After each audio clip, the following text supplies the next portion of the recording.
Hello friends, good morning. সকালবেলাকার অনেক অনেক শুভেচ্ছা নিয়ে আজকের একটি ছোট্ট ভিডিও শুরু করলাম। যদিও বৃষ্টি ভেজা সকালবেলা, আজকে বৃষ্টি হচ্ছে না যদিও এখন। আর আজকে সকালবেলাটা দিদিদের বাড়ি কীভাবে কাটালাম সেটাই তোমাদের সাথে শেয়ার করলাম। তোমরা দেখতে থাকো, আশা করি ভালো লাগবে। তো ঘুম থেকে উঠে পড়েছি আজকে অনেকটা সকালবেলায়, 6টার সময় উঠে পড়েছি। তারপরে ফ্রেশ হয়ে আমরা দুই বোনে রান্নাঘরে চলে এসেছি। দিদি আমার অনেকটা আগে উঠেছে, বোধহয় 5:30 5টার দিকে উঠেছে। তো দুই বোনের রান্নাঘরের রান্না করছিলাম, দিদি এক ওভেনে, আমি এক ওভেনে, যাতে একটু তাড়াতাড়ি হয়ে যায়। তো আমি বানাচ্ছিলাম নোটের শাক।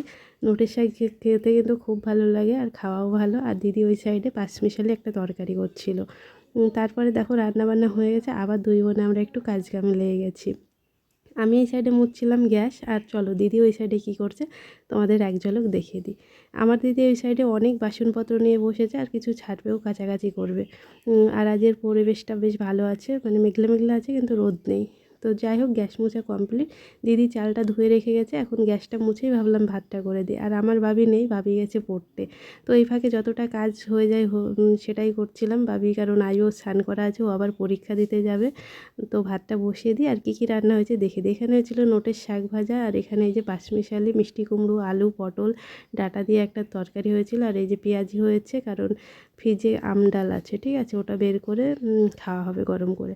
আর এখানে করেছিল দিদি মাছ। তো খাবারগুলো ঢেকে রাখলাম, আর ভাতটা ফুটছে। আর এই সাইডে চলে আসলাম, দিদি উঠানটা ধুচ্ছিল, যেহেতু বাড়িতে কাজ হচ্ছে মিস্ত্রির। আজকে আসেনি, বৃষ্টি হবে বলে। তো যাই হোক, এখন দিদি উঠানটা ধুচ্ছে, তাই একটু পাইপের জলটা হেল্প করছিলাম, আর দিদিও এই সাইডে জলটা দিয়ে দিচ্ছে।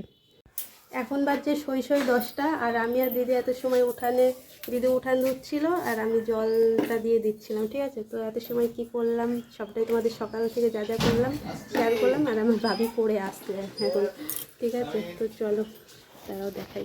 আমার পড়া হয়ে গেল শোনো, বলে বাবা তোমার জন্য অপেক্ষা করছিলাম। আমার যে আমার ছোনোটা কখন আসবে, খিদি পেয়ে যায়নি শোনো? হ্যাঁ, এই বাবা তোমার খিদি পায়নি? আমার সোনুটা এখন পরীক্ষা দিতে যাবে, পড়ে আসলো। তাহলে তাড়াতাড়ি স্নান করে নাও, তো খাওয়াতে হবে তোমাকে।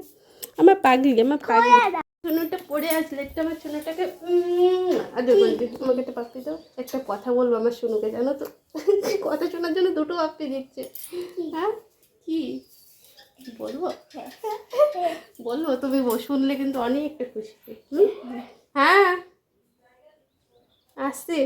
তোমার আজকে নেমন্তন্ন আছে অনুষ্কা দেওয়ারি, তাই? হ্যাঁ, ওর পাপা ফোন করেছিল। কি আদি ওদের বাড়ি? বালক সেবা। তুমি স্কুল থেকে ওদের বাড়ি থেকে খাওয়া দাওয়া করে চলে আসবে, ঠিক আছে? স্কুল থেকে পরীক্ষা দিয়ে আসার সময় যাবো, ঠিক আছে, সেটা মাম্মাম বুঝে নেবে। আমি তোমাকে বলে দিলাম। তো ভাবির আজ নেমন্তন্ন আছে বালক সেবা, ওর ফ্রেন্ডের বাড়িতে। ভাবি কত খুশি দেখো, দেখাচ্ছে বালক সেবার নেমন্তন্ন। তো চলো ভাবিকে আগে রেডি করে দিই। তো চলো ভাবির জন্য এখন খাবারটা রেডি করে দিই। দিদি তো প্রত্যেক দিনই করে দেয়, তো আজকে আমিই ভাবছি একটু করে দিই, যেহেতু দিদি স্নানে নেমেছে। আর ভাবিও স্নান করতে গেল, আর দিদি স্নানটা করে দেবে ভাবিকে। আর দুধ চলে এসেছে, সেটা ঢেকে রাখলাম। আর প্রত্যেক দিন দিদি এইসবগুলো করে, আজকে ভাবলাম আমি একটু করে দিই, বেশ ভালোই লাগছিলো একটু হেল্প করতে। তো ভাবি খাবারটা রেডি করে দিলাম, মাছও দিয়ে দিলাম, আর আলু দিলাম। মাছের ঝোলটা যদি ঝাল লাগে, যদি না খাই তার জন্য আলু দিলাম। এর মধ্যে থেকে আমাকে শাক আর ওই যে বেসনের বড়া করেছিলাম, ওটা তুলে রাখতে হয়েছিল। ও বললো মনি খাবো না। আর এই সাইডে আমার জামাইবাবু দেখো কি সুন্দর পাকা পাকা কলা এনেছিলো, সেগুলো রেখে দিলাম। আর ভাবি স্নান করে চলে এসেছে, জানো তো। তারপরে ওকে ক্রিম মাখিয়ে দিয়েছি, ড্রেস পরিয়ে দিয়েছি, ওই সবগুলো করে তারপরে চলে আসলাম চুলটা বেঁধে দিতে। তো ভাবলাম দিদি প্রত্যেক দিন বিনুনি করে দেয়, আমিও বিনুনিই করে দেয়। আর যেহেতু ঘরে আজকে লাইন নেই, কখন কারেন্ট গেছে জানো তো, তার জন্য বাইরে বসে বসে বিনুনিটা করে দিচ্ছিলাম। তো বিনুনি করে দিচ্ছে। আর বাবির চুলগুলো দেখো কতটা বড় হয়ে গেছে, আর কতটা ভালো লাগছে, একদম কিউট কিউট লাগছে, তাই না আমার বাবিকে? তো চলো তোমাদেরকে একদম ভালো করে দেখে দিই আমার বাবির বিনুনি করার পরে। তো এই দেখো বাবির বিনুনি করা কমপ্লিট। তো চলো এখন বাজে 10:30, এখন বাবিকে খেতে দিয়ে দেবো, রান্নাঘরে চলে আসলাম। তো বাবিকে সব কিছু দিয়ে দিয়েছি। তারপরে বাবি বলেছে মনি তুমি আজকে আমাকে খাইয়ে দেবে, তার জন্য আমি বাবিকে খাইয়ে দিচ্ছিলাম, আর মাছের কাঁটাটা ভালো করে বেছে দিচ্ছিলাম।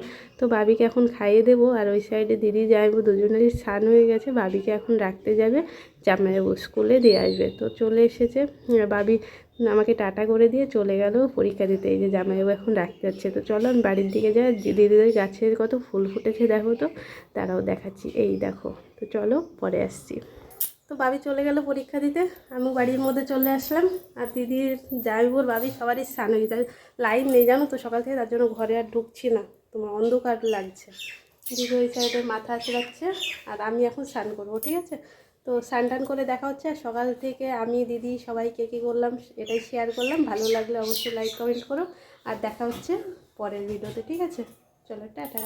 ভিডিও শেষ করে দেওয়ার পরে আবারও চলে আসলাম তোমাদের সামনে, জানো তো, আর একটু ভিডিও শেয়ার করার জন্য। তো স্নান করতে যাচ্ছিলাম, দিদি বললো খাওয়া হয়নি, খাওয়া দাওয়া করেই স্নানটা কর, কারণ যেহেতু জামাইবাবুর খাওয়া হয়ে স্নান হয়ে গেছে আর আমার জন্য অনেক ওরা বসে থাকবে, তার জন্য খেতে বসে গেলাম, জানো তো। তো এখানে সেই ফ্রিজে ডাল ছিল, দিদি গরম করে নিয়েছে আমডাল, তো সেটা দিয়েই খাচ্ছিলাম। আর আমরা সবাই বসে একসাথেই খাচ্ছিলাম।